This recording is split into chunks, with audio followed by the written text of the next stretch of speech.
ইসলামে শরীর ও সম্পত্তি নিয়ে গর্ব করাকে নিরুৎসাহিত করা হয়েছে। অহংকার আল্লাহর অপছন্দ।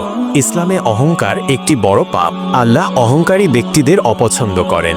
শরীর বা সম্পদের গর্ব করা আল্লাহর দানের প্রতি অকৃতজ্ঞতা প্রকাশ করে। সবকিছু আল্লাহর দান। ইসলাম শিক্ষা দেয় যে আমাদের যা কিছু আছে তা আল্লাহর দান। শরীর, সম্পদ, জ্ঞান সবকিছুই আল্লাহর কাছ থেকে পাওয়া।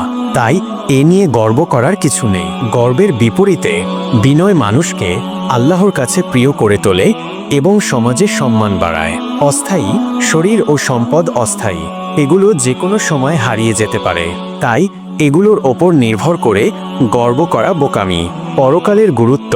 ইসলাম আমাদের পরকালের জীবনের ওপর বেশি গুরুত্ব দিতে শেখায়। দুনিয়ার ক্ষণস্থায়ী জিনিস নিয়ে গর্ব না করে ভালো কাজ করে পরকালের জন্য প্রস্তুতি নেওয়া উচিত। আল্লাহর প্রতি কৃতজ্ঞ থাকা এবং বিনয়ী হওয়া।